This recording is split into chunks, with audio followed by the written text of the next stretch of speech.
Want to watch football without the restrictions of blackouts or cable? Check out expressvpn.com to help you get access to all the live games. Sign up today using the link in the description to get 3 free months. Yo to Bolt fam, it's the Director. Chargers fans, today we are talking about one of the most important aspects of the Los Angeles Chargers from here on out, and certainly in 2024, that is going to be revolved around the running back position. The new Jim Harbaugh era has begun, and the Los Angeles Chargers, who have more or less been a gun-slinging, air-it-out kind of team for the past several years, are going to be turning to the ground game a little bit more aggressively. Yeah, maybe we saw a little bit of that in the Anthony Lynn days, but it's about to get real, man. The Jim Harbaugh way, the Jim Harbaugh lifestyle revolves heavily around the running back. And the Chargers may be after and looking for their next Frank Gore. Might it even be Frank Gore Jr.? You never know.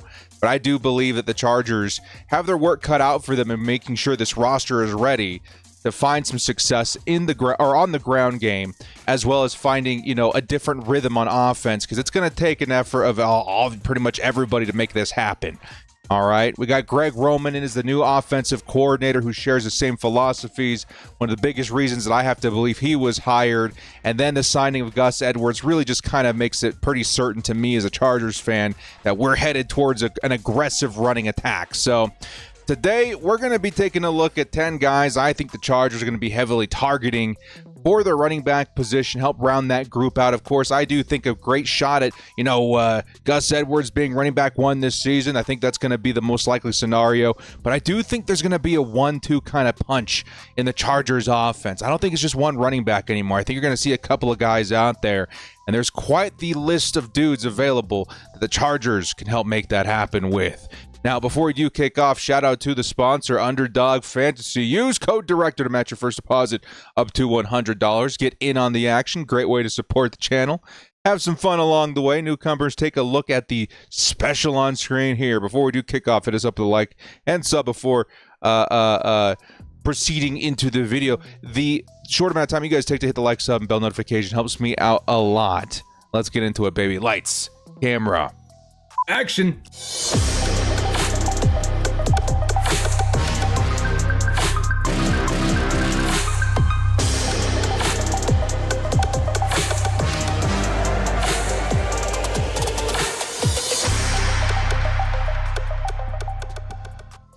Your most likely running backs to the Chargers in 2024. I got 10 guys I've picked via free agency and the NFL draft that could help round out this room, which right now does feature a Gus Edwards at running back one. I don't know if that's going to change. I think the Chargers are actually in pretty good hands here.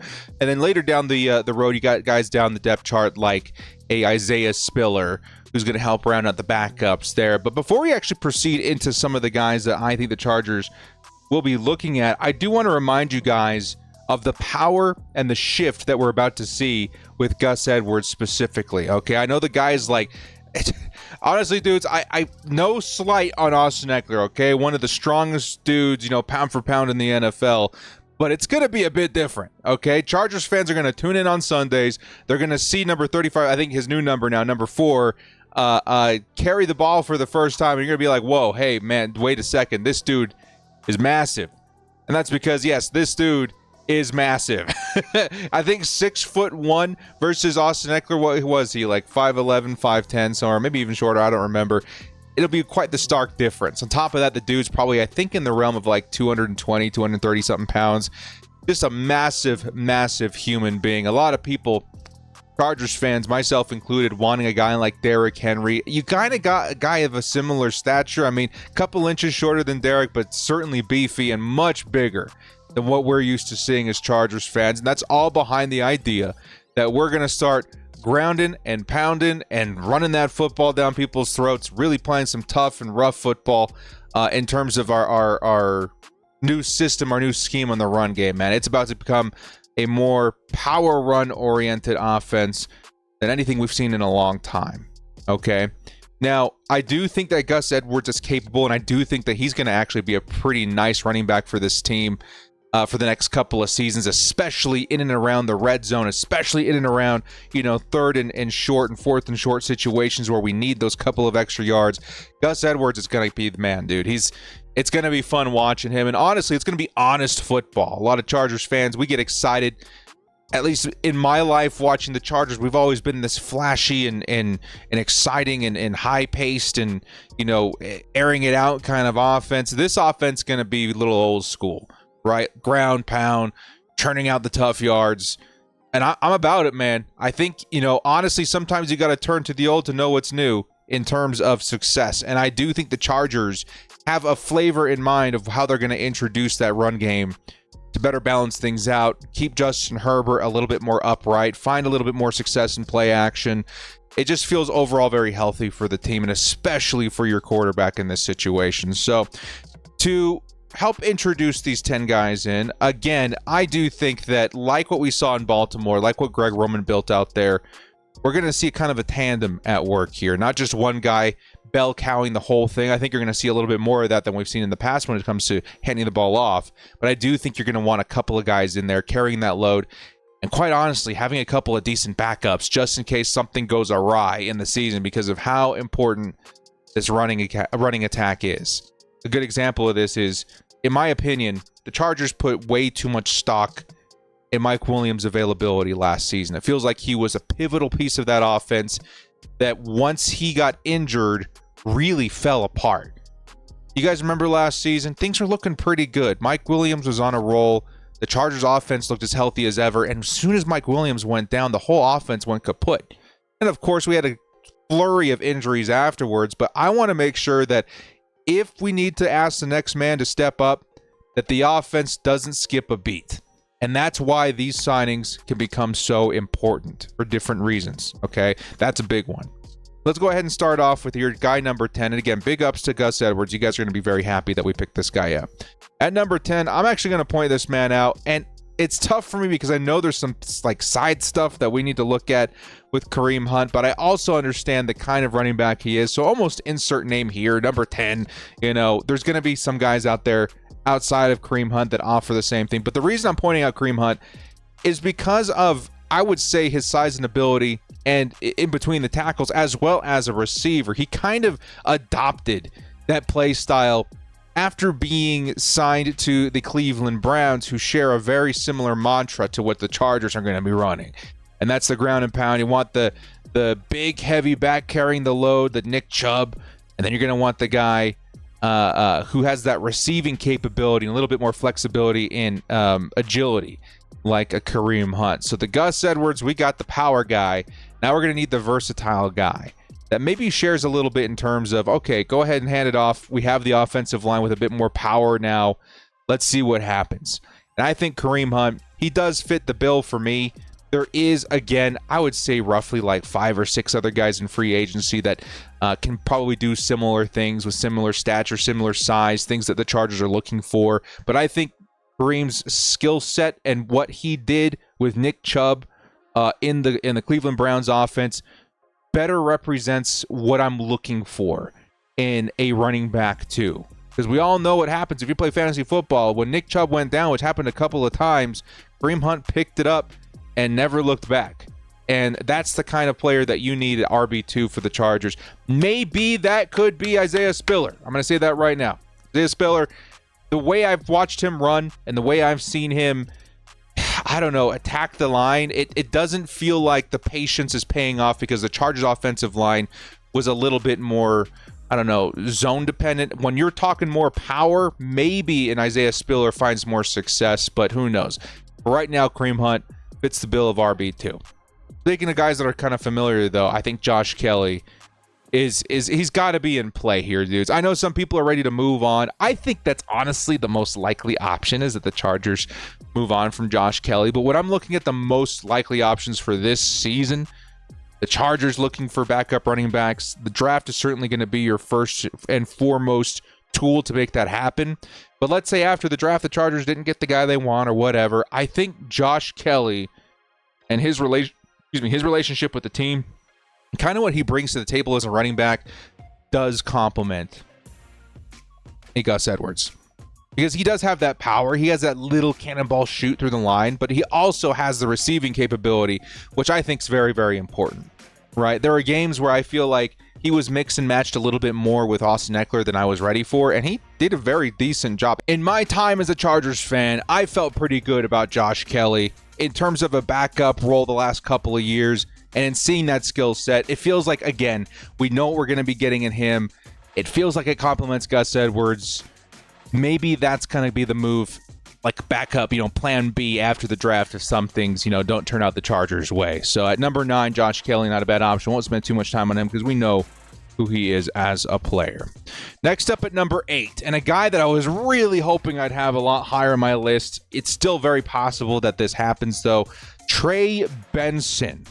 This dude, in my opinion, best running back in the draft, especially when considering you need him for 2024, okay?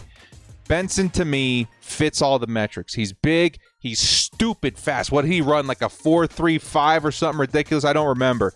Very fast time at the combine. He brings the agility. He brings the running back one architecture that you're looking for in the NFL, and it really does feel like that is what the Chargers need. And again, kind of fits the Kareem Hunt kind of role a little bit. Maybe he does have a little bit of catching upside too in comparison to a guy like Gus Edwards. But I feel very good about Trey Benson being the number 1 guy that can handle a workload this season, contribute this season, and be that guy of the future. One of the very few running backs in this class that I feel can handle that sort of responsibility in a run-heavy offense like the Chargers are going to be. I trust him. I trust him with the reins. I trust him with the keys to that kingdom, okay? That being said, Director, why is he only 8 on your list? I'm going to say it's because the Chargers are going to need to invest in him likely in the second, maybe if they're lucky, the 3rd round in the draft. And I just don't know if you can go running back that high this year. The Chargers got other big positions of need, man. Talking, what's going to happen in the 1st round. We've talked your ears off about it. We're going to do even more of it as the draft approaches. But wide receiver seems like a pretty heavy consensus there. Maybe offensive line, you never know. But it's more than likely going to be receiver. And there's other big needs that I think are going to be hit in the 2nd and 3rd round, like cornerback. Most of the time in my drafts or my mock drafts, if I take Marvin Harrison or if I take Malik Neighbors or Rome Odunze, heck, even Joe Alt, I'm usually following that up with a cornerback because of how important that position is, the lack of talent the Chargers have there right now, and really one of your last opportunities to do so is going to be the 2nd and 3rd round. I don't know if you can afford to take a running back in that position, in the place of that position. The same can be said about guys in the defensive line. I only see some real true difference makers in the first, 2 days of the draft at that position, which the Chargers still do need help there. There's a lot more that you can do with that pick than running back. And Trey Benson, unfortunately to me, is going to be the kind of guy that demands a 2nd or 3rd round pick. If he's somehow there in the 4th round, of which the Chargers have 2 selections, I think you select them, you forget, you take it and forget it, and you're super good at running back for the next 5-6 years. Because I think his skill set is going to translate, and I'm very excited about his potential in the NFL. But again, he's this slow because I see him being drafted in the first 2 days, pretty high, I would say, in the 2nd day. But if he somehow falls, he's definitely my number 1 target in the draft. All right. Next up at number 7, perhaps the best running back in this draft, but surrounded with some question marks. That's going to be Jonathan Brooks. Okay, Texas running backs have been really awesome the last couple of seasons. They've been popping off. Chargers fans were going crazy over the idea of Bijan last season. That didn't happen. Well, Jonathan Brooks is a great running back coming out of that program as well. He's going to have a very bright future eventually. As of right now, we don't know what his availability is going to be in the 2024 season due to a season-ending injury last year.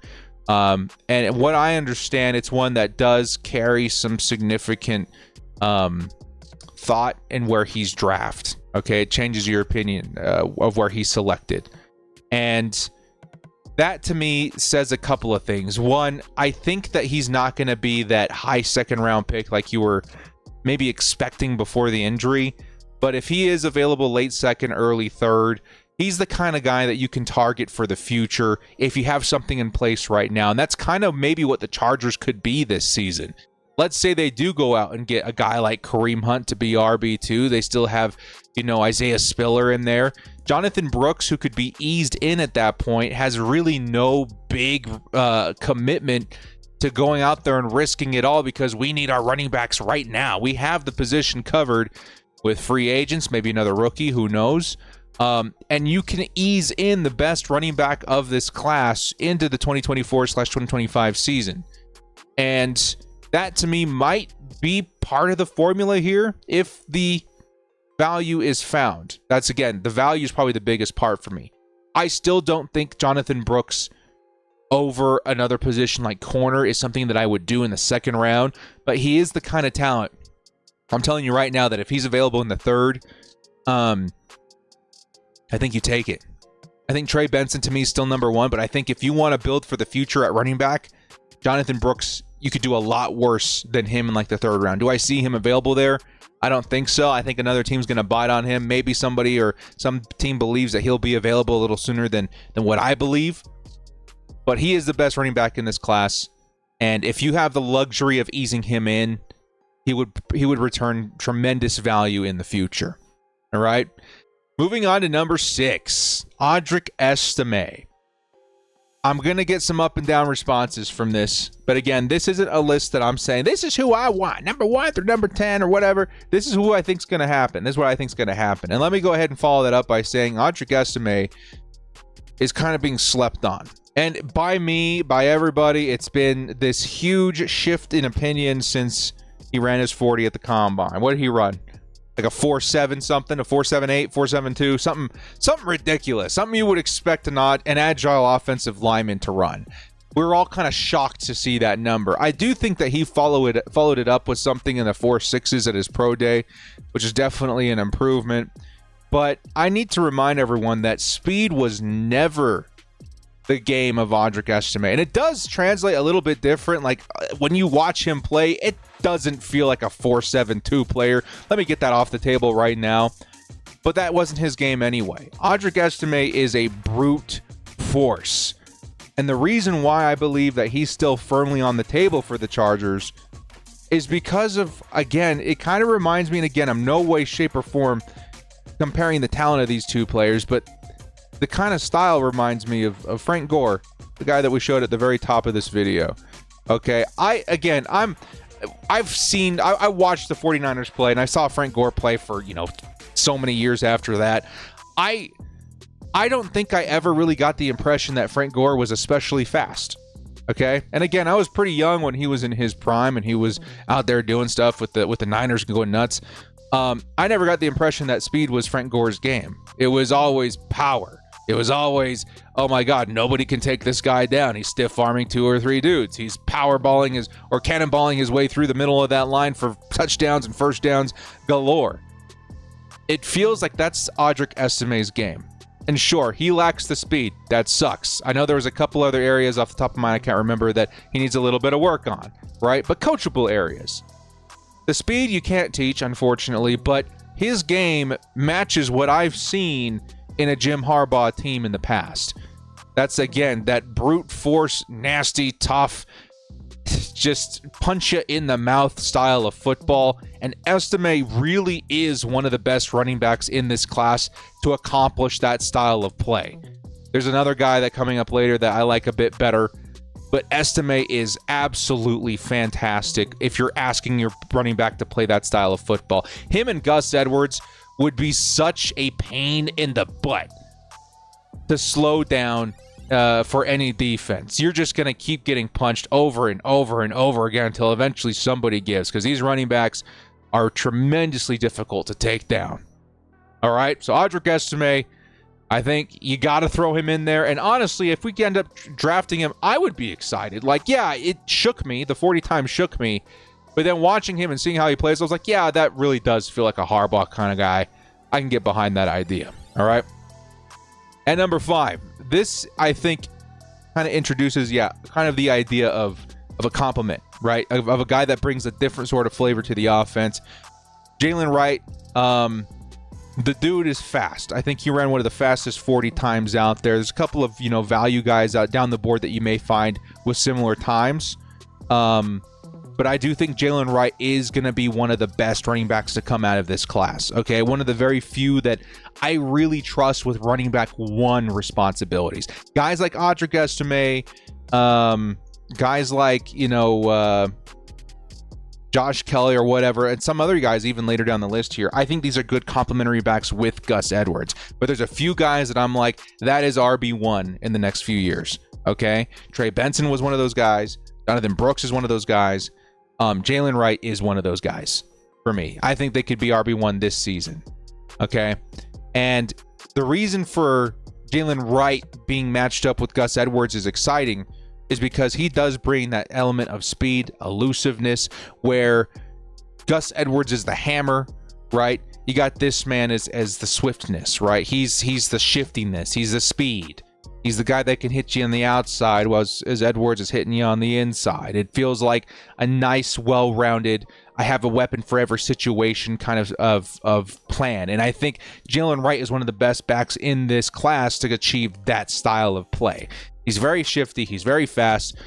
He's going to hit you with that cut and take it all the way to the house. Like, he's that kind of player. And honestly, he could definitely develop into an RB1 later down the line where the roles are shifted a little bit, where he's the one taking the early work. You got another guy taking the short yardage work, bigger like a Gus Edwards.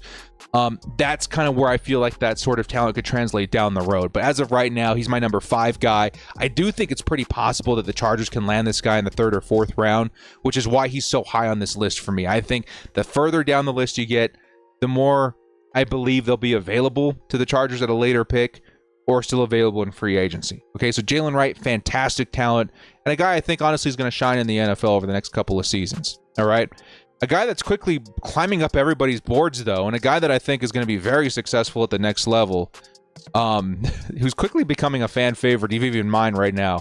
At number 4, we got Marshon Lloyd. Did Lloyd already visit with the Chargers? I can't remember. I know that Brendan Rice did. But Marshon, he just, again, when talking about Audric Estime and the way he plays, being like, oh, that could be a Harbaugh guy, Marshon could definitely sort of be that as well, dude. He's got a lot of power for his size. He's not a big dude. I think he's somewhere like 5'10 or something like that, but he's got some power in his play. But the biggest reason I love him is that he is so freaking shifty, man. Like, in terms of vision, maybe a little bit of help from Coach Harbaugh would go a long way, but as soon as he finds that space, as soon as he finds, an opportunity to juke a guy out or make that cut, like, he's got the juice. And I like, because it's a nice combination of what we're talking about with, Audric Estime and like a Jaylen Wright. Like, those are really nice traits to have on a running back, because the other stuff you can certainly coach up a little bit. And Marshon Lloyd right now has certainly started to really wow some folks. I know he ran a great 40. I know he looked great in drills, and he's just been awesome. He's been an awesome guy to watch ascend into, I would say, the middle rounds. He was more of a late round guy even like a month ago. After the combine, he's been climbing. I see him more often than not getting taken around the 4th round, which is, I think, where the Chargers would be willing to bite on a running back for the upcoming season. So Marshon Lloyd at number 4 to me feels great. I think it's a very likely pick. In terms of guys to the Chargers, he feels like a great fit. Okay, now we're getting into our top 3. These are guys that I think stand the best chance to be sporting the lightning bolts in 2024. Let's go ahead and kick it off at the top 3 with this massive human being in Braelon Allen. The dude is massive. The dude is, you're talking, yes, Gus Edwards kind of size, King Henry kind of size. The dude is absolutely massive. Okay. Now, take what I talked about with Audric Estime and throw it right on to Braelon Allen. The dude is ridiculous to take down. Like, it is so hard to bring down Braelon Allen. It should be illegal to see guys his size with that kind of power get to work. But the biggest thing that Braelon Allen has over Audric Estime, I believe, is going to be the speed. I don't think he ended up running the 40, right? I don't even know if he ran it at his pro day, but it was rumored to be in and around like a 4.45, 4.44. Like, he's a pretty fast human being for his size. You watch him play, it's very obvious that he's going to be a fast player in the NFL. And when you add that kind of power and that kind of potential, I'm sure guys like Greg Roman and Jim Harbaugh are just, chomping at the bit to get their hands on this guy, not just for this season. I think that's going to be, again, he's not perfect. You're going to find him in the 4th round-ish, but he is one of the funnest guys to think about when in terms of developing. Like, you got the guy that's going to succeed, Gus Edwards, eventually, but if that speed really does translate, and if his vision improves a little bit, and I think it was his blocking that was also, I think his blocking was pretty good too. Maybe his receiving, they need a little bit of work. If he can round out some of those aspects of his game, his speed and power will make him one of the more lethal running backs in the future. But you're going to need the right system. You're going to need the right coaching situation. And I think all these kind of correlate to being a perfect spot for Braelon Allen to come in and really dominate in the future. He feels like a Greg Roman guy. He certainly feels like a Jim Harbaugh guy. And he could be RB1 of the future, given a little bit of work over the next couple of seasons during the Gus Edwards regime. So I'm very happy with the Braelon Allen situation. I would be super excited to see him with the team. He feels like a right fit in terms of draft position, in terms of like round 3 or 4. I would say more likely 4. And he feels like a great situation for the Chargers and for him as well. I think there's a great spot for him to end up and become developed into a better running back in the NFL. At number 2, I think you guys can pretty much guess the next 2 guys here. One's a free agent and one's in the draft. And again, a couple of guys from this list could end up being a Charger, right? I think we have 2 on the roster right now. I think the Chargers ultimately roster 4. So you could add another free agent and a guy from the draft, 2 guys from the draft, who knows? In this situation, I got one free agent, I got one more draftee, and we're going to start off with the rookie in Blake Corum. Now, Blake Corum, to me, he's going to give you exactly what you're looking for from a running back this year right away. Like, he's going to be very ready to translate to the pros. Okay, he's going to be great. I mean, the dude was awesome at Michigan. He scored a stupid amount of touchdowns, something like 1,300 yards. I think he legit scored like 25, 27 touchdowns. Ridiculous season. And I think when entering the fold with the Chargers, he could be handed a lot of similar work and find some similar success. If that's the case, then yeah, I get pretty excited about it. But I just don't know if his ceiling is quite as high as other guys that I've even pointed out. I like Blake Corum. I think he's solid. I think he's good. I think he fits Jim Harbaugh. But I think other guys get me a little bit more excited in terms of their ceiling. That's probably what I was looking for. I think their ceiling is a little bit higher than Blake Corum. But he would be good, man. Like, the dude's super shifty. Like, watch him work at the line of scrimmage especially. He is shorter. He is smaller. But he's by no means like a Austin Eckler type running back. Like, he is, like we've been saying all this entire episode, a cannonball. You know, watch him fire through the line and get some, hard-earned yards as a power back, even at his size. But he has some incredible shiftiness at the line, too. Like, give him inches, he'll take yards, right? He would take any opportunity to juke you out and fool you and really hit that crease or round that corner. And he's got that shiftiness and that short area burst to really make a difference immediately. Afterwards, though, the big playability, that's where I'm like, I don't know if I see it in Blake Corum. Like, maybe if he sheds a couple of tackles, we see a 20 or 30 yard run here or there.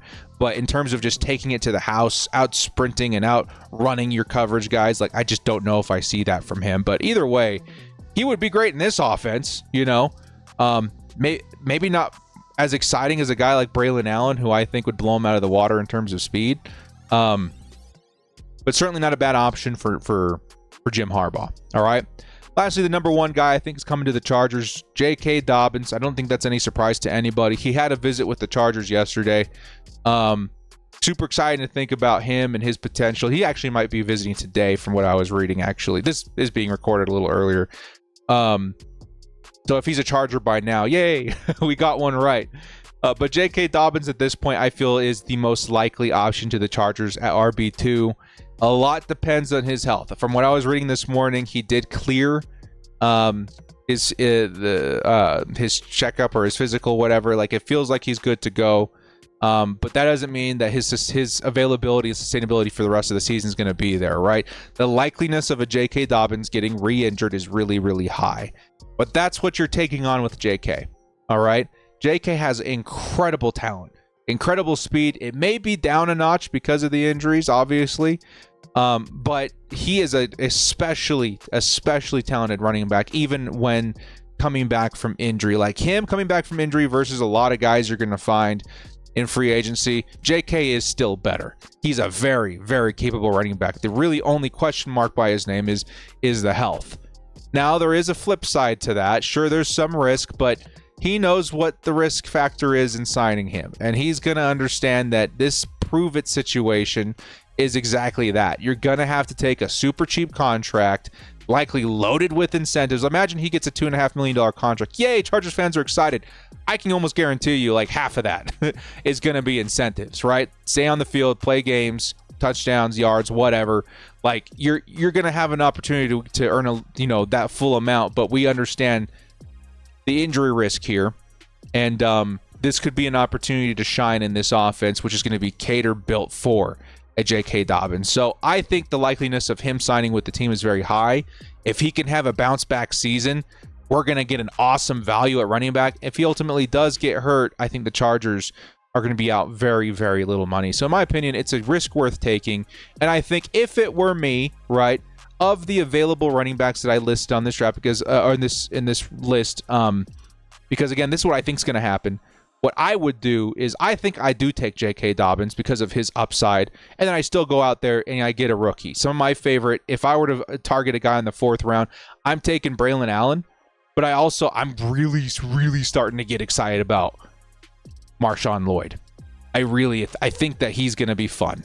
I think he's going to be really fun to watch. But that's just me. You guys in the comment section below, let me know what you think would be the most successful combination of running back for this team. And also keep in mind, like, let's say we do get a rental in J.K. Dobbins and we sign a guy like Braelon Allen to be the future Gus Edwards. There's going to be future running draft classes that are way better than this class. Next year's class has got some dogs in it, okay? Like, we didn't have any 1st round or 2nd round guys this year. I do expect that next year. Like, there's some really good talent next year.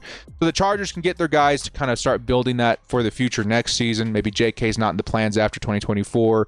We get a dog rookie in the draft next season. We have Braelon Allen to be that compliment guy once Gus Edwards' contract expires. Like, that could be the long-term plan. That's kind of what I would do anyway. So you guys let me know in the comment section below. Guys, thank you so much for joining me. This has been The Director. If you like what you saw here, hit us up with a like and sub on your way out. We'll see you next time. And as always, bolt up and stay frosty. Let's get to work, Gus. Gus Bus has arrived, and I think you guys are going to be very happy to see him tout the football week in and week out.